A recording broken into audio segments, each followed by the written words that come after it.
যুবকদের যৌবন হেফাজতের সমাধান কি, মানে হেফাজতের উপায় কি? যৌবন হেফাজত করা যুবকদের জন্য এটার মতো কঠিন আরেকটা কাজ আজকের যুগে আর নাই। নামাজ রোজা পড়া এত কঠিন না, এমনকি দাড়ি রাখাও এত কঠিন না। যত কঠিন হলো যুবকদের জন্য যৌবনকে নষ্টামি, নোংরামি এবং জেনা ব্যভিচার থেকে বাঁচানোর মতো কঠিন এরকম আরেকটা, এটা যতটা কঠিন এরকম অন্য কোনটা কঠিন। আর এই জন্যই নবী করিম সাল্লাল্লাহু আলাইহি ওয়াসাল্লাম বলেছেন, মাইয়াদমান লি মা বাইনা লিহিয়াইহি ওয়া মা বাইনা রিজলাইহি আদমান লাহুল জান্নাহ। যারা দুই ঠোঁটের মধ্যবর্তী অঙ্গ অর্থাৎ মুখ এটা আর দুই পায়ের মধ্যবর্তী অঙ্গ অর্থাৎ লজ্জাস্থান, এই দুইটা জিনিস অর্থাৎ তার চরিত্র এবং তার জবান, এই দুইটার দায়িত্ব যারা নিতে পারবে, নবী করিম সাল্লাল্লাহু আলাইহি ওয়াসাল্লাম বলেছেন, আমি তাদের জন্য জান্নাতের দায়িত্ব নিয়ে নিলাম। তুমি তোমার এই দুইটাকে কন্ট্রোল করো, জীবনে কখনো এগুলোতে কালিমা লাগতে দিও না, এগুলো দিয়ে কোনো পাপ অপরাধ করিও না, হারাম রিলেশন করিও না, কোনো মেয়ের সাথে অবৈধ বিবাহ বহির্ভূত সম্পর্ক, হারাম সম্পর্ক, রিলেশন যেটাকে তোমরা প্রেম বলো, এই জাতীয় সম্পর্ক করিও না। তাহলে নবী সাল্লাল্লাহু আলাইহি ওয়াসাল্লাম বলেছেন, আমি জান্নাতের দায়িত্ব নিয়ে নিলাম তোমার জন্য। যুবক ভাইয়েরা, উপায় কি? উপায় নাম্বার 1, হারামের পরিবেশ থেকে দূরে থাকতে হবে। এই জন্য অনেক স্যাক্রিফাইস করা লাগবে। যেই জায়গায় গেলে হারাম থেকে বাঁচতে পারি না, ওই জায়গায় ছেড়ে দিতে হবে। ফেসবুকে গেলে চোখের হেফাজত করতে পারি না, ইচ্ছায় অনিচ্ছায় দেখা লাগে, তাহলে ফেসবুকই বাদ। যে পেজ থেকে, যে আইডি থেকে এগুলো অনবরত আসে, এগুলো সব আনফলো। না, ফেসবুক বাদ দিয়ে থাকতে পারতেছি না, বহুত চেষ্টা করছি, আবার কদিন পরে ডাউনলোড হয়, তাহলে মোবাইলই বা বাটন ফোনে চলে যেতে হবে। স্যাক্রিফাইস করবেন না আর শুধুমাত্র কিছু আমল করে জিকির আজকার করে জান্নাতে চলে যাবেন। জান্নাতে তো সস্তা না, আর মায়ের হাতের মোয়া না ভাই। হারাম থেকে বাঁচার জন্য সংকল্প করতে, যে যুবক নিজেকে হারাম থেকে বাঁচার জন্য চেষ্টা করে বাঁচাতে পারে না, আমি নাম দিই এটা হলো ঢিলা যুবক। ঢিলা ডাইরেক্ট, যে যেখানে মেয়ে মানুষ দেখছে সেখানে কাইতে হয়ে গেছে, ভিডিও একটা দেখছে তো পাগলের মতো দেখা শুরু করছে ফেল করে, এটা ডাইরেক্ট রোগীর মতো হয়ে গেছে।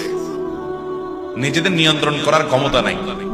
আর যে হারাম দেখলে নিজেকে সরায় রাখে, হ্যাঁ আমি এদিকে দেখবো না, আমি এটা শুনবো না, আমি এই পথে যাবো না, আমি হারাম কাজ করবো না, সবাই করে আমি করবো না, নিজেকে বাঁচায়, সংগ্রাম করে, এর মেরুদণ্ড আছে, এর ভিতরে নিয়ন্ত্রণ শক্তি আছে, কন্ট্রোলিং পাওয়ার আছে। এ হলো আসল যুবক, এ হলো সাহসী, আর ওটা হলো ঢিলা। কথা কি বুঝতে পারছেন? এই জন্য বাঁচার উপায় হলো হারামের পরিবেশ থেকে সরে আসে। যদি এমন কোন পরিবেশ হয় যেখান থেকে আসলে সরে আসার উপায় নাই, যেমন বাজারে যাইতেই হবে, অফিসে যাইতেই হচ্ছে, কলেজে এমন পর্যায়ে আছেন ফেরত আসতেই পারতেছেন না, তাহলে যাওয়ার আগে থেকে পরিকল্পনা করেন যে আমি এখন যেখানে যাচ্ছি সেখানে অগণিত গুনাহের হাতছানি, চোখের গুনাহ হবে, আমি সেটা বাঁচার জন্য লড়াই করে সংগ্রাম করে থাকবো। এই নিয়ত করে বিসমিল্লাহ পড়ে আল্লাহর কাছে সাহায্য চেয়ে তারপর বাসাতে বের হন, দেখবেন ইনশাআল্লাহ চোখের গুনাহ অনেক কম হবে। কথা কি বুঝাতে পারছি?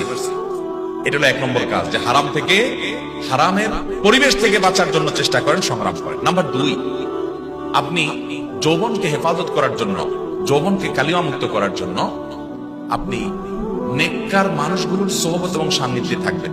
আল্লাহওয়ালা, মুত্তাকি, পরহেজগার, আমলদার। এক ব্যক্তি নবী করিম সাল্লাল্লাহু আলাইহি ওয়াসাল্লামের কাছে এসে বলছে, ইয়া রাসূলুল্লাহ, আমি জিনা করতে চাই, মেয়েদেরকে দেখলাম আর জিনা করতে মনে চায়, আমি জিনা করতে চাই।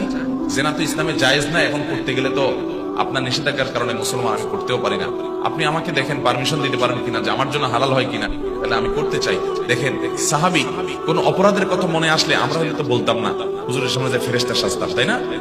তাদের মনে সব সমস্যার কথা তারা নবীজিকে বলতেন, নবীজি সাল্লাল্লাহু আলাইহি ওয়াসাল্লাম তাদেরকে ট্রিটমেন্ট করতেন, সমাধান দিতেন। তখন নবী সাল্লাল্লাহু আলাইহি ওয়াসাল্লাম কিছু সময় তাকে সাথে রাখলেন, তাকে একটু বোঝালেন, এরপর তিনি বললেন, ইয়া রাসূলুল্লাহ, আমার মনে জিনার কোনো আকাঙ্ক্ষা নাই।